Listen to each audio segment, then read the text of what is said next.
Eu estava aqui lendo esse livro e pensando como hoje em dia nós temos acesso a todo tipo de informação. Mas o que podemos fazer com isso? A quantidade de informação nos torna mais sábios? Aumenta o nosso conhecimento? Como saber no meio desse caos aquilo que tem relevância e credibilidade? É preciso selecionar a informação que faz sentido para cada um de nós. A vida ela nos coloca diante de diversos desafios a cada dia, e é quando aceitamos esses desafios que temos a oportunidade de crescer e desenvolver.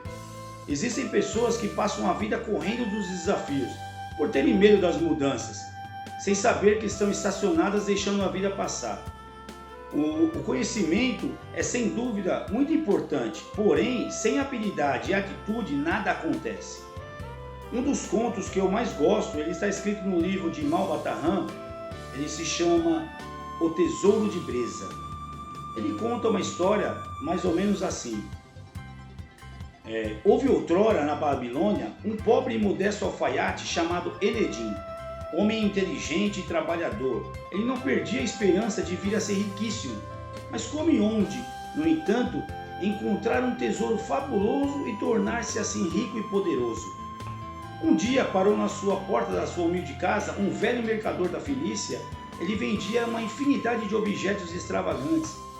Por curiosidade, Enedim começou a examinar as bugigangas oferecidas, quando ele descobriu entre elas uma espécie de livro de muitas folhas, onde se viam caracteres estranhos e desconhecidos.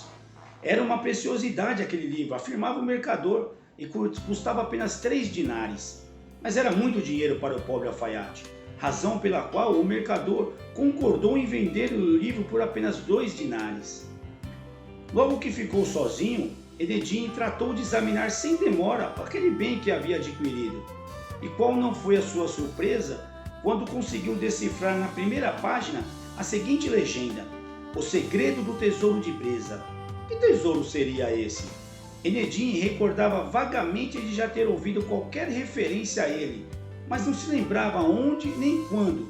Mais adiante ele decifrou o tesouro de Breza enterrado pelo gênio do mesmo nome entre as montanhas do Harbatol.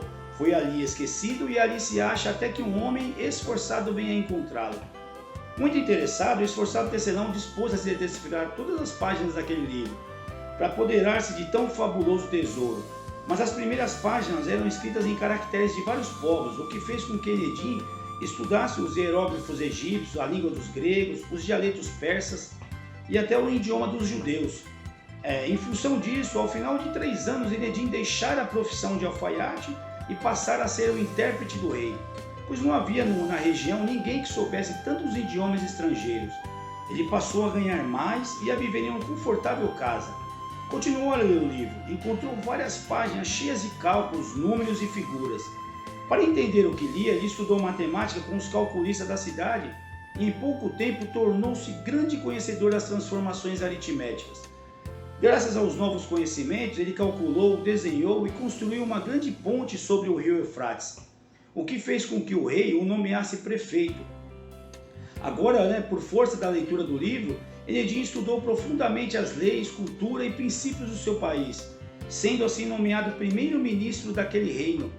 Em decorrência de seu vasto conhecimento, ele passou a viver em um suntuoso palácio e recebia visitas dos principais ricos e príncipes mais poderosos do mundo.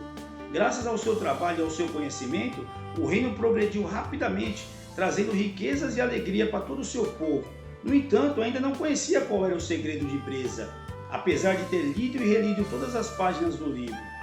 Certa vez, então, teve a oportunidade de questionar um venerando sacerdote a respeito daquele mistério, que sorrindo esclareceu: o tesouro de Breza já está em seu poder, pois graças ao seu livro, você adquiriu grande saber que lhe proporcionou os invejáveis bens que possui. Afinal, Breza e Harbatol é apenas um trocadilho para a palavra saber e trabalho.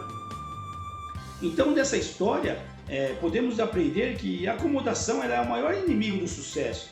Por isso que dizem que a viagem é mais importante que o destino. O que você acaba sendo muito mais importante do que você tem.